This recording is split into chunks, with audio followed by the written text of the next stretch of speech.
the door kind of swung both ways for Ohio State on this. And obviously, Caden Curry, that was the good news. It came Tuesday afternoon about 3:30.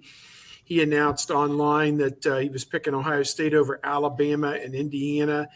And he's a national top 100 player, right around the 80 spot on the 24/7 Sports Composite, so a 4-star player. And he's a guy, 6'3", 250, I think, in that range, maybe a little taller than that. His team won back-to-back state championships at Center Grove High School outside Indianapolis.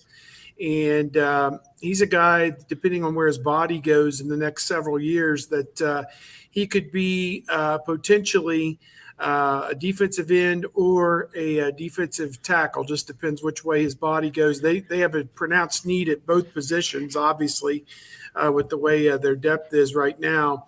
So we'll see on Caden Curry where he ends up. Obviously, the bad news was Terrence Brooks. He's a national top 50 player thereabouts from, I think it was Little Elm, Texas, which I think is in the Fort Worth, Dallas area, I believe. Kevin's our expert on Texas, but having lived there. But he was a key cornerback prospect and one of 3 cornerbacks that Ohio State was hoping to sign in this class. They had a commitment from Jaheim Singletary previously, and he had decommitted and went elsewhere. So they ended up with 2 other corners in this class, but he was the guy I think that they were really hoping to land in this class. And so some good, some bad, a top 5 class right now. And Coach Day said that he still thinks there'll probably be another 3 or 4 signees that are in this thing in February. They may or may not have somebody come on board with an announcement at the All-Star game coming up in January. So I guess we'll just have to wait and see how that goes. Yeah, they're sitting with 18 after the reclassification of Sonny Styles to the class of 2022, which is a huge get for them.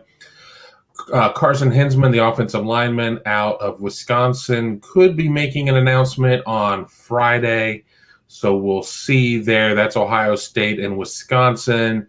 You can really look at it one of 2 ways. Either he's so torn that come Friday, he may just say, well, I'm going to stay home, even though where he's from in the state of Wisconsin is much closer to Minneapolis than it is to Madison, being from the western part of the state. Then guys like Hero Kanu, Amari Abor, they are going to announce at their respective all-star games, one of them being January 2nd, one of them being January 8th. Then, of course, you still have somebody like Kristen Miller, who is the defensive tackle out of Cedar Grove High School, suburban Atlanta. Ohio State at one point looked pretty good, and then it looked like he was going to go to USC. Then it looked like he was going to go to UGA. Did UGA fill up at the position? What's going on there? He plays more games than the Parker brothers, so we really don't know what's going on with his recruitment. But I did a show with Bill Green and Mark Givler last night. Even these game players have to sign somewhere eventually. So why not Ohio State? But that one seems like a little bit of a longer shot than maybe some of these others. And then, of course, you go through and you see who didn't sign and kind of try to address some situations there. And then, of course, there's the transfer portal as well. Ohio State is in after the big transfer out of Florida International has made the final 3 with him, along with LSU and Florida State. So, I mean, maybe a 1-in-3 chance there. I mean, I've heard some mixed stories on what Ohio State's chances are, but still a lot of pieces in motion. But, I think if you talk to Ohio State fans right now, they're not satisfied with a number 5 class. This class was in line to potentially be Ohio State's greatest class ever. You end up losing Quinn Ewers, who reclassifies at 21, subsequently transfers out. You lose Jaheim Singletary, as Steve had mentioned. You lose Terrence Brooks. It's still going to be a very good class, but, I mean, there are some positions where you think that maybe Ohio State underperformed a bit. Yeah, I think offensive line and cornerback would be those 2 for me. The 2 decommits at corner, even though Jaheim Singletary happened a while ago and Terrence Brooks happened yesterday, I think that leaves them – it doesn't leave them short yet. Ryan Day said they want 8 scholarship corners, and that's exactly what they have right now.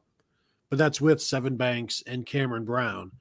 And we saw Cameron Brown on Twitter yesterday teasing Buckeye fans a little bit, saying, "Hey, do you want me back?" I'm sure these Ohio State corners have been seeing the Buckeye fans clamoring for Eli Ricks, who ended up at Alabama and Ohio State passed on or whatever. So there's been some hurt feelings from Buckeye fans in terms of the Eli Ricks stuff. And so now maybe Cameron Brown gets to play a little bit of cat and mouse with the Buckeye fans, but they do need him back. They do need Cameron Brown back. I don't know that Seven Banks will be back. And I even if those guys do come back, I still think you might see Ohio State go to the portal. Mark Pantoni tweeted yesterday, he's like, "This is college football in 2021. I'm spending my signing day looking at the transfer portal." And that's going to be offensive line, as we know, with the kid from FIU. That's going to be at corner. That might be at linebacker because they're thin there as well.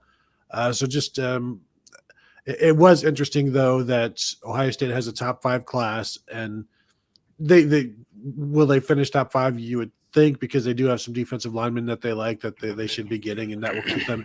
A lot of times Ohio State will will fall a little bit as the SEC teams rise to the top late and they close strong. But to see the reaction yesterday from so many Buckeye fans on Twitter that the sky is falling and the end is nigh, and then you look at the rankings and you're like, I bet most schools wish that their end was nigh if it looked like Ohio State's.